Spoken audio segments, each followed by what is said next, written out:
ہماری مسجد میں امام صاحب بچوں کو پہلی صف میں جماعت کے ساتھ کھڑا نہیں ہونے دیتے. اس کی وجہ سے بچے نماز میں دلچسپی کھو دیتے ہیں. ظاہر ہے یہ ہوتا ہے بہت چھوٹا بچہ جو ہے نا وہ تو پہلی صف میں نہیں ہونا چاہیے, ظاہر ہے کہ باقیوں کی نماز بھی خراب کرے گا, الا یہ کہ اس کے ساتھ کوئی بڑا ہو اور دائیں اور بائیں ایکسٹریم پہ کھڑے ہوں. باقی یہ سنت یہی ہے کہ نبی الاسلام سب سے آگے بڑوں کی صف ہوتی تھی, اس کے بعد چھوٹوں کی صف اور پھر عورتوں کی صف ہوتی تھی. السلام علیکم ورحمۃ اللہ وبرکاتہ. اس ویڈیو میں بچوں کو نماز کی صف سے پیچھے ہٹانا کیسا ہے اس کے بارے میں محمد علی مرزا نے کچھ باتیں بتائی ہیں کہ جو بچے جو ہیں آگے کی صف میں یا بیچ میں یا کہیں بھی کھڑے ہو جاتے ہیں تو ان کو کیا پیچھے ہٹانا چاہیے یا ان کو سائیڈ میں کرنا چاہیے یا جہاں وہ پڑھ رہے ہیں وہاں پڑھنے دینا چاہیے. تو یہ ساری چیزیں جو ہیں اس ویڈیو میں اس نماز کے معاملے میں بنائی گئی ہے, اور یہ بیسیکلی بچوں کے لیے زیادہ معاملہ ہے جو کہ سبھی لوگوں کو دیکھنا چاہیے اور سننا سمجھنا کہ ہاں بچے کی جو جگہ ہے وہ کہاں پر ہے, اور اگر بچہ بیچ میں نماز پڑھ رہا ہے تو وہ مناسب ہے کہ نہیں ہے. تو اس سب چیز پر بھی آپ کو جانکاری مل جائے گی اس ویڈیو میں. اور اللہ ہم سب کو نماز قرآن پڑھنے کی توفیق عطا فرمائے, قرآن حدیث پڑھنے کی توفیق عطا فرمائے, آمین ثم آمین. آج کل تو اس سے بھی بہتر ہو گیا ہے کہ عورتوں کا پورشن ہی الگ بنا ہوتا ہے, پردے کا زیادہ اہتمام ہو جاتا ہے. اس وقت تو اتنا نہیں تھا اہتمام, ریسورسز نہیں تھے. تو اس کا طریقہ یہ ہے کہ بچوں کی جو آپ پچھلی صف میں کھڑا کرتے ہیں تو ان کے ساتھ کم از کم 2 کھڑے کریں, بڑے بھی ایک سینٹر میں کھڑا کر لیں, ایک دائیں بائیں کھڑے کر لیں, تاکہ بچے جو ہیں وہ اپنا انٹرسٹ لوز نہ کریں. اور یہ بچوں سے مراد میں بہت چھوٹے بچے کہہ رہا ہوں. اگر بچے 8-10 سال کا بچہ ہے جو نماز صحیح پڑھتا ہے تو صحابہ کرام کی تو امامت بھی 6 سال کے بچوں نے کروائی جنہیں قرآن آتا تھا. اگر بچہ ایسا ہے جو قرآن صحیح جانتا ہے, پاکی پلیتی کا دھیان رکھتا ہے اور نماز پڑھ سکتا ہے, تو اسے دوسری صف میں کرنے کی ضرورت ہی نہیں ہے کہ آپ پہلی صف میں جگہ خالی اور آپ جان بوجھ کے دوسری صف بنائیں. یہ نہیں, اس کے ساتھ تو کوئی پردے والا معاملہ نہیں. عورتوں کی صف علیحدہ بنے گی, لیکن بچوں کو آپ پہلی صف میں بھی کھڑا کر سکتے ہیں اگر وہ سمجھدار بچے ہیں اور پہلی صف میں جگہ خالی ہے. یہ اس لیے کہا جاتا ہے کہ اگلی صفوں میں بڑوں کا حق ہے, لیکن بڑے اگر لیٹ آ رہے ہیں تو پھر بچے ہی آگے کھڑے ہوں گے. فضائل اعمال کیا پڑھنا گناہ ہے؟ آپ کے اسٹوڈنٹ نے میری جان کھا رکھی ہے, اس نے دماغ کی دہی بنا دی ہے. اب تو خود سے نفرت ہونے لگی ہے کہ میں تبلیغ میں جاؤں ہی نہ, مگر یہ کہ کوئی بات کا سلوشن. بس اس کا تو میں جواب یہی دوں گا کہ دعا کریں کہ یہ رائے مرکز بھی مولانا سعد کاندلوی کے انڈر آ جائے, جو انڈیا میں تو 2 ٹکڑے ہو گئے نا تبلیغی جماعت کے, اور وہاں پہ فضائل اعمال پہ پابندی لگ گئی, تو اللہ کرے یہاں پہ بھی لگ جائے. تو آپ یہ کریں کہ آپ تبلیغ میں ضرور جائیں, فضائل اعمال میں آپ نوٹس بنا لیں, جہاں جہاں قرآن کی آیات اور احادیث بیان ہوئی ہیں ان کو آپ ٹک کر لیا کریں. آپ تبلیغ کے دوران صرف وہی پڑھا کریں, جو قصے کہانیاں نا فضائل صدقات کی, فضائل اعمال کی, وہ نہ پڑھا کریں. تو اس طرح آپ کے دوست سے آپ کی جان چھوٹ جائے گی. اور دوست کو بھی چاہیے کہ یار خدادہ نہ آ جائے, میرے متھے لگ دے وہ سارے پھر آ کے. قرآن میں ہے کہ تم چاہ بھی نہیں سکتے جب تک اللہ نہ چاہے. سوال یہ ہے کہ زیادہ تر لوگ برائی اور گناہ چاہتے ہیں, تو بالکل اسی لیے کر بھی رہے ہیں نا. یہ جو اللہ تعالیٰ نے فرمایا نا کہ ہوتا وہ ہے جو اللہ چاہتا ہے, اس سے مراد یہ نہیں ہے کہ اللہ تعالیٰ کسی سے جان بوجھ کے نیکی اور برائی کرواتا ہے, نہیں. مراد یہ کہ تم اگر اس گمان میں ہو نا کہ اللہ سے بغاوت کر سکتے ہو تو تم نہیں کر سکتے. اللہ کی سلطنت سے کوئی باہر نہیں نکل سکتا. لہٰذا یہ جو تم سرکشی کر رہے ہو تو اللہ نے دنیا میں اجازت دی ہوئی ہے, چاہے تو نافرمانی کی روش اختیار کرو, خواہ تابع فرمان بن جاؤ. انا ہدیناہ السبیل اما شاکرا و اما کفورا. اللہ کی طرف سے اجازت تو ہے کہ چاہو تو گناہ کرو, چاہو تو نیکی کرو. حکم یہی ہے کہ آپ نے گناہ نہیں کرنا, لیکن چونکہ کھلی چھٹی ملی ہوئی ہے لہذا آپ دیکھیں. ورنہ تو اگر اللہ تعالیٰ نے گرفت کرنی ہو تو ایک شخص نماز کے وقت برائی کی طرف چل پڑے تو وہ پاؤں اس کے زمین میں دھنس جاتے, لیکن نہیں دھستے کیونکہ اللہ تعالیٰ نے عام اجازت دی ہوئی ہے. تو یہ جو قرآن میں ہے نا کہ تم چاہ بھی نہیں سکتے جب تک اللہ نہ چاہے, بالکل کوئی زبردستی خود کچھ بھی نہیں کر سکتا, اللہ ہی نے چاہا ہوا ہے. ظاہر ہے اللہ اگر مجھے ہمت نہ دے, طاقت نہ دے, تو میں مسجد میں نماز بھی نہیں پڑھ سکتا. لہٰذا جب اللہ تعالیٰ نے آپ کو صحت دے دی, عقل دے دی, تو اللہ نے چاہا ہے کہ آپ مسجد میں جائیں, وہ چاہ لیا. یہاں چاہنے سے مراد یہ ہے کہ حضرت فاطمہ نے فرمایا تھا کہ میں جب تک نماز پڑھوں گی ابو بکر کو بدعا دوں گی. جھوٹ ہے, جھوٹ کا پلندہ ردی کی ٹوکری میں پھینکیں, یہ بکواس ہے. ولی کی اجازت کے بغیر نکاح باطل ہے. تو جنہوں نے شادیاں بھاگ کر کی ہیں, بچے بھی ہیں, ان کا کیا کریں؟ ٹھیک ہے توبہ کر لیں, اب دوبارہ تجدید نکاح کر لیں, جو اگلا ہوا وہ معاف ہو جائے گا, اس میں کیا مسئلہ ہے. میں چھری کینچی کو دھار لگانے کا کام کرتا ہوں, میرے لیے ماتم والی زنجیر لگانا کیا ٹھیک ہے؟ میرا خیال ہے کہ اگر وہ صرف اسی کام کے لیے استعمال ہو رہی ہے پھر تو آپ نہ بیچیں. اگر وہ چھریاں کسی اور کام کے لیے بھی, جو جائز کام کے لیے بھی استعمال ہوتی ہیں, پھر آپ ضرور بیچیں. میرے ایک دوست کا کہنا ہے کہ اگر روزہ رسول صلی اللہ علیہ وسلم کی مٹی اللہ کے عرش کی اور کرسی سے افضل ہے، اگر اللہ کی عرش کرسی مخلوق ہے یا خالق، اس کے اوپر میں تفصیلی جواب دے چکا ہوں. یہی تو دو نمبری ہے ان کی، مولویوں کی. انہوں نے یہ دعویٰ نہیں کیا کہ رسول اللہ کے عرش سے افضل ہے، یہ تو کہتے ہی نہیں ہے. یہ کہتے ہیں نبی علیہ السلام کی قبر کی مٹی. ادھر سے اختلاف شروع ہوتا ہے. نبی علیہ السلام تو اشرف المخلوقات ہیں، اس میں کوئی دوسری رائے ہے، لیکن یہ کہتے ہیں نبی علیہ السلام کی قبر کی مٹی اللہ کے عرش سے افضل ہے. یہ غیر محسوس طریقے سے شیطان نے انہیں کسی چکر میں ڈالا ہوا ہے کہ رحمان اپنے عرش پر مستوی ہے جیسا کہ اس کی شان کے لائق ہے. ہم اس کی کوئی تمثیل بھی بیان نہیں کرتے. الرحمن علی العرش استوى، اور رسول اللہ اپنی قبر میں تشریف فرمائے. اب یہ کمپیریزن کرا رہے ہوتے ہیں کہ جہاں پر اللہ ہے نا وہ عرش اس کی شان کم ہے، اس مٹی سے کمپیئر کرے جہاں پہ رسول اللہ تشریف فرمائے. سمجھ رہے ہیں کتنی بڑی انہوں نے شیطنت کی ہے. یہ وہی ہے غیر محسوس طریقے سے جس طرح انبیاء کو بڑھا دیا اللہ سے، کرسچنز نے، جوز نے خدا کا بیٹا کہہ دیا، ان اللہ هو المسیح ابن مریم کہہ دیا کہ عیسیٰ ابن مریم ہی اللہ ہے. یہ اصل میں جو پیچھے ان کے شیطنت ہے نا وہ یہ ہے. اب جسے یہ سمجھ آ جائے گی اس سے یہ بھاگتے ہوئے کہیں گے نہیں وہ ہم اس لیے کہہ رہے ہیں دیکھیں نبی علیہ السلام تو اللہ کے عرش سے افضل ہے نا، تو وہ جو قبر کی مٹی ہے نا اسی مٹی سے ہی نبی علیہ السلام کی تخلیق ہوئی ہے تو اس لیے ہم افضل کہہ رہے ہیں. تو سرکار جو نبی علیہ السلام کی جب تخلیق ہو گئی تو وہ مٹی تو الگ ہو گئی. اب جو باقی بچ گئی ہے وہ نبی علیہ السلام کے جسم کا حصہ نہیں ہے وہ مٹی. اگر آپ اس کو حصہ مانیں گے پھر تو ابو بکر عمر رضی اللہ عنہما علیہم السلام کی قبریں بھی ساتھ ہیں.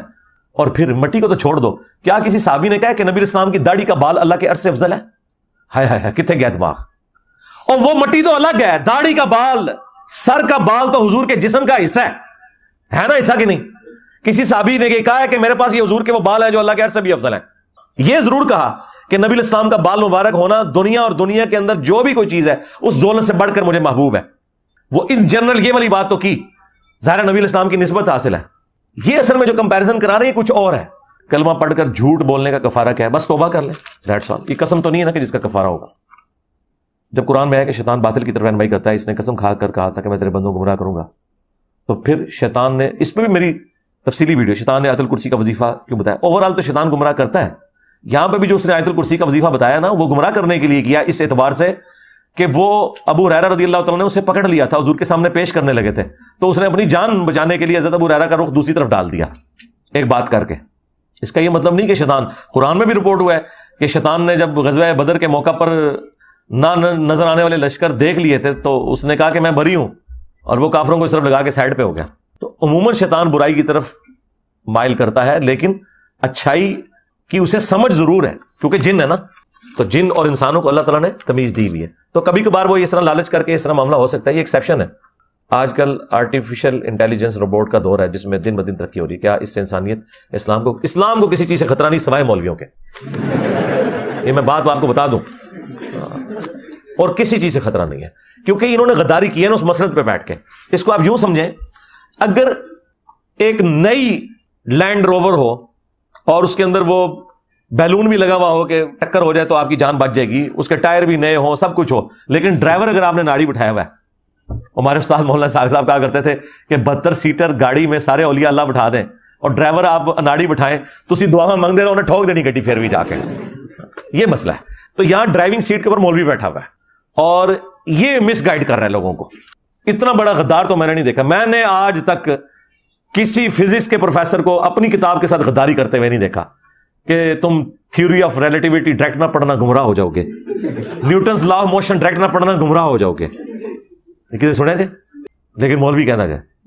کرسچنز اس بات پر اعتراض کرتے ہیں کہ ان کے نبی نے 3 دن کی عمر میں اعلان نبوت کیا تھا جبکہ نبی علیہ السلام نے 40 سال کی عمر. تو کون سا اس میں اعتراض والی کون سی بات ہے؟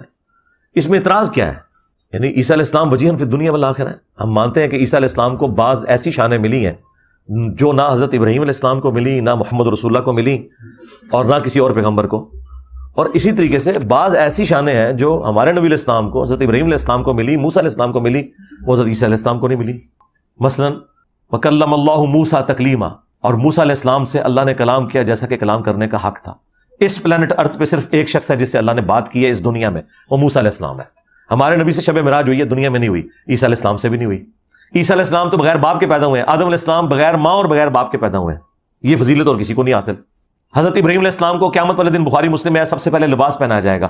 سب سے پہلے مخلوق میں لباس انہیں پہنایا جائے گا جب سب لوگ ننگے اپنی قبروں سے نکلیں گے. یہ فضیلت اور کسی پیغمبر کو نہیں حاصل. صحیح مسلم میں حدیث ہے، ہمارے نبی علیہ السلام نے بیت المقدس میں تمام انبیاء کی امامت کروائی. حضرت جبرائیل علیہ السلام نے کہا یا رسول اللہ آپ ان کے امام بنیں گے، اسی وجہ سے ہم آپ کو امام الانبیاء کہتے ہیں. یہ نبی علیہ السلام کو فضیلت حاصل ہوئی. تو اس طرح کرنے سے کوئی یہ کمپیریزن کرنے سے یہ اللہ تعالیٰ نے ہر نبی کو علیحدہ علیحدہ شانیں دی ہوئی ہیں. تمام انبیاء اللہ کے بندے ہیں. اصل چیز یہ کہ خدا اورینٹڈ ہو. نبیوں کو بیس بنا کے آپ نے لڑنا نہیں ہے، بلکہ نبیوں کو بیس بنا کے ان کی تعلیمات سے توحید کو سمجھنا ہے. اس کائنات کا مقصد انبیاء کی پہچان، بابوں کی پہچان نہیں ہے، بلکہ اللہ کی پہچان ہے انبیاء کے ذریعے، بابوں کے ذریعے نہیں. ٹھیک ہے، وہ میری ویڈیو دیکھ لیں، شیطانی توحید، شیطانی بابوں کا فتنہ. آپ بولتے ہیں جنت میں کوئی جانور نہیں جائے گا، تو حضرت اسماعیل علیہ السلام کی جگہ اللہ نے جنت سے کون سا جانور بھیجا تھا؟ جنت سے کوئی جانور کا لفظ ہی نہیں موجود ہے. قرآن میں تو ہے ہم نے ایک فدیہ نازل کر دیا. جنت کا لفظ تو خود مولویوں نے ساتھ لگا لیا ہوا ہے، قرآن میں تو نہیں لکھا. سورہ الصافات کھول کے پڑھ لیں، ایون جانور کا نام بھی نہیں آیا، جانور کا لفظ بھی نہیں آیا. کہا کہ ایک فدیہ نازل کر دیا.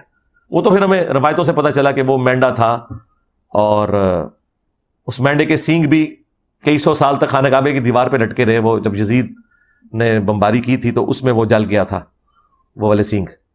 تو اتنا بس ذکر ملتا ہے، باقی جانور تو جنت میں کوئی نہیں ہے. وہ آپ نے ویسے مشہور کیا کہ حضرت یونس علیہ السلام کی مچھلی جائے گی جنت میں، اصحاب کہف کا کتا جائے گا، عزیر علیہ السلام کا گدھا جائے گا، اور حضرت اسماعیل کا مینڈا جائے گا. تو جدھر جدھر وہ ہدہد جائے گا. حضرت سلیمان علیہ السلام کا اتنا گستاخ قسم کا ہدہد تھا وہ آج کل کی ٹرمنالوجی میں. سورہ سبا میں آیا نا کہ جب حضرت سلیمان علیہ السلام نے پوچھا ہدہد کدھر ہے، وہ دربار میں موجود نہیں تھا. انہوں نے کہا اگر اس نے کوئی واضح ریزن نہ بتائی لیٹ ہونے کی تو میں پھر اسے ذبح کروں گا. تو اس نے آتے ہی گستاخی کی. اس نے کہا حضرت میں آج وہ خبر لے کے آؤں جو آپ کو بھی نہیں پتا. اولیاء اللہ رائی کے دانے کی طرح دیکھتے ہیں اپنی ہتھیلی پہ دنیا کو. چھڑ دو، اولیاء اللہ دیکھتے ہیں. میں فارمولہ لکھ کے دینا، دیکھ کے کو پڑھ کے کو ولی بنو دسے. بوڑھے ہوئے سارے ولی اور این کے لگا کے پڑھ رہے ہوتے ہیں. وہ دل دے حال جان دے ہوتے این کیوں لائی ہوتی چینج کر کے لاؤ نہ دیا ان کا. میں نے ایک عورت دیکھی ہے کہ جو حکمرانی کرتی ہے اور وہ اللہ کو چھوڑ کر سورج کی عبادت کر رہے ہیں. وہ اتنی زبردست خطبہ ہے ہدہد کا، اسے توحید کی فکر لگی ہوئی ہے کہ توحید کے اندر انہوں نے کرپشن کی ہے. تو سلیمان علیہ السلام نے بھی نہیں کہا کہ بھئی باقی مجھے نہیں پتا. انہوں نے کہا میں پہلے تصدیق کروں گا یہ جو تم کہہ رہے ہو یہ اس طرح ہے کہ نہیں. اور تصدیق بھی کوئی نگاہ مار کے نہیں کی تھی، انہوں نے خط بھیجا. دیکھو کتنے دماغ جاتا ہے میرا. کیا نماز کے لیے مسجد میں جانا ضروری ہے؟ مرد کے لیے تو ضروری ہے جی. جاننے والے رفع دین سے نماز کے قائل نہیں ہیں، کٹر بریلوی ہیں، کوئی مسئلہ نہیں. ان کے شر سے بچنے کے لیے بڑا آسان طریقہ ہے، آپ اقامت کے وقت مسجد میں پہنچیں اور جب جماعت کھڑی ہو آپ رفع دین سے نماز پڑھیں، سلام پھیرتے ہی واپس آ جائیں، آپ کو دیکھے گی کوئی نہیں. اور اگر کوئی کہہ رہا ہے من تم تک تو اپنی نماز پڑھے اگر منو ویکھدا وچ نہ سدھرو تسی رخ ہی بدل دیو. انہوں کہ تو اپنی نماز پڑھ رہا ہے میری نماز تک رہا ہے، تو تے پہلے دوبارہ پڑھ کے نا، تیری تو نماز ہی نہیں ہوئی ہے، تو مجھے دیکھ رہا تھا نماز میں، سنتے گھر پڑے آ کے. باقی یار مجھے یہ بتائیں، وہ حضرت ابو بکر والی بات ہے، انہوں نے حضرت عمر کے سینے پہ گھونسا مارا تھا کہ جب تو کافر تھا اتنا دلیر تھا اور مسلمان ہو کے اب تو بزدل ہو گیا منکرین زکات والے ایشو پہ. تو میں بھی کہتا ہوں جب تک یہ بریلوی تھے اس وقت تک کہتے تھے ہمیں کوئی وابی ملے گا کاٹ دیں گے. جب توحید ملی ہے تو ان کے اندر سانوں ڈر لگتا ہے. بزدل ہو گئے ہو، ایسی تیسی نہیں نہ دی، تھانے میں اپلیکیشن دیں ان کے خلاف. اگر زور کی نماز کے بعد عصر کی نماز اکیلے پڑھ لیں لیکن بعد میں عصر کی نماز مل جائے تو ٹھیک ہے، پھر اگر بعد میں مل جائے تو دوبارہ پڑھ لیں، آپ کو جماعت کا ثواب مل جائے گا اور وہ جو گزر چکی وہ نفلی ہو جائے گی.